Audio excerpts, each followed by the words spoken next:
3 conseils financiers pour toi si tu as la vingtaine. Le premier, ça va être de traquer ses dépenses. Si tu sais combien tu dépenses, si tu sais où ton argent part, tu vas automatiquement réduire les dépenses inutiles et plus économiser. Tu vas pouvoir mieux utiliser cet argent et donc devenir plus riche. Pour le faire, rien de compliqué. Tu peux utiliser une banque en ligne type Revolut et ça te permettra très facilement de voir toutes tes dépenses du mois et d'avoir divers graphiques pour les classer. Tu peux aussi utiliser un petit fichier Excel ou une application de finances personnelles. Numéro 2, comprendre qu'il y a une différence entre être riche et avoir l'air riche. Beaucoup de jeunes se font embarquer dans le jeu du paraître et j'en suis le premier exemple. Il y a quelques années, tous mes t-shirts, c'était des t-shirts Gucci, Louis Vuitton, etc. Mais au final, ça coûte extrêmement cher et ça procure aucun avantage dans la vie réelle. Ce qui est important, c'est combien il y a dans ton compte en banque, pas combien a coûté ton t-shirt. Numéro 3, éliminer les habitudes de dépenses futiles. On s'en rend pas compte, mais un petit Starbucks à 3 € par jour tous les jours, sur une vie, ça peut faire des dizaines, voire des centaines de milliers d'euros. En supprimant ces habitudes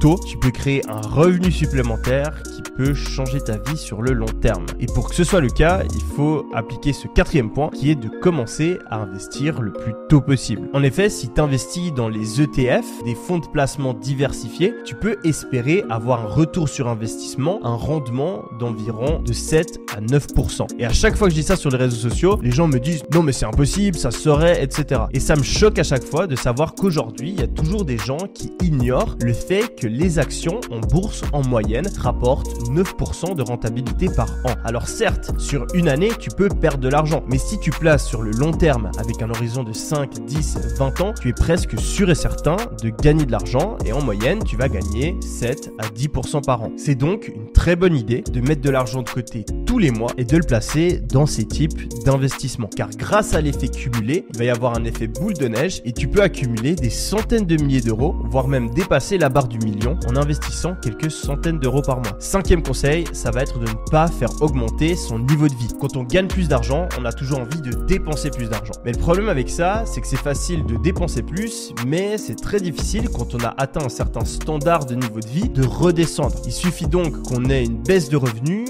et on se retrouve dans une situation très compliquée. En plus de ça, si on garde le même niveau de vie et que nos revenus augmentent, eh ben ça nous laisse toujours plus d'argent qu'on peut économiser et investir. Et c'est uniquement en faisant ça qu'on pourra atteindre une véritable richesse. C'est donc pour ça que je t'invite à écouter ces